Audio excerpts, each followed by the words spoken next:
Okay, I just have, another song for you, which is great, right, when we're teaching kids letters and the sounds. Okay, and so why don't we sing it together? And you know how this song goes, right? Is that you take out the letter and clap and then say the rest. Okay, let's sing. That's right, Christina, let's sing. Okay, are you ready? I don't know. I didn't hear you singing. Are you singing? Okay. There was a farmer, had a dog, and Bingo was his name. Oh, B-I-N-G-O, B-I-N-G-O, B-I-N-G-O, and Bingo was his name. Oh, there was a farmer, had a dog, and Bingo was his name. Oh, I-N-G-O, I-N-G-O, I-N-G-O, and Bingo was his name. Oh, one more time. There was a farmer, had a dog, and Bingo was his name. Oh, N-G-O, N-G-O, N-G-O, and Bingo was his name. Oh, all right, so it's fun, and then you get to the end where you're like, right? Because all of the letters of Bingo's name have disappeared. Okay, so this is such a fun and simple way to start to get kids to recognize how to spell things, right? They're just starting to learn the letters, okay? And then when you take one out, it's really fun for them to remember the rhythm of the song and the next letters, but what you're really doing is in a very sort of indirect or implicit way, teaching them, how to start to spell. Okay? So again, this sort of emerging or early literacy skills can be taught through song. And that's how they originated anyway, right?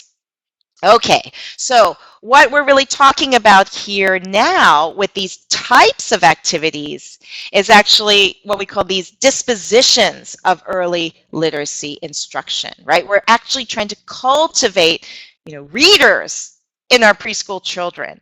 Okay, so we're trying to make it fun and active. We're trying to cultivate their willingness to listen to stories, their desire to be read to, their curiosity about words and letters, exploration of print forms, playfulness with words, and enjoyment of songs, poems, rhymes, jingles, books, and even dramatic play.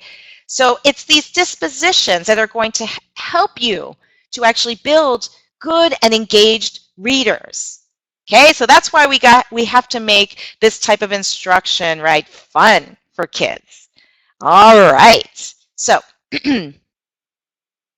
now I have another poll, okay, because now we're getting into another aspect. So now we've gone through these early stages of literacy, and now I want to talk about learning L1 and L2. So true or false? It is detrimental to children to learn to read in their native language and a foreign language at the same time. Okay, so it is detrimental to children to learn to read in their native language and a foreign language at the same time. It is false, right? And children can transfer literacy skills successfully between the two languages. Okay, we already established that having literacy in L1 is an asset, right, for learning literacy in a second or a foreign language. Okay, but even though there's no level of L2 or proficiency specified for success in literacy instruction, there is support for L2 literacy instruction for very young learners who have not yet become literate in L1 or the native language. So there are some studies that show that very young children learning literacy in two different languages, their home language and a second language, could transfer literacy skills successfully between the two languages. So the transfer of literacy skills is bi-directional. It can go from L1 to L2 and then from L2 to L1. And the language of initial literacy does not necessarily need to be the student's L1. Okay, so some say that actually you wouldn't necessarily have to begin literacy in the L1. Okay, so that's a very interesting point of view. what we definitely can take from the research that's been done is that, okay, these literacy skills are bi-directional. So very important to remember that's not detrimental. Sometimes parents of your students worry when they're very young that they haven't learned to read and write in their native language and are worried about literacy instruction in English interfering with that. But you can tell them that they have no cause to worry, but that they should be, basically learning those literacy skills in both languages, which is the ideal situation. All right. Now, studies also have shown that integrating reading and writing has benefits for young learners, including assisting in oral language development. That's why we're always talking about skills integration, because they can help each other. All right. So if we're making the case for EFL literacy instruction, okay, for sure, literacy instruction should be an integral part of an EFL program for young learners.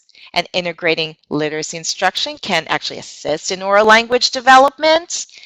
And we also need to make sure that our literacy instruction is meaning focused and balanced, right? And what do I mean by balanced?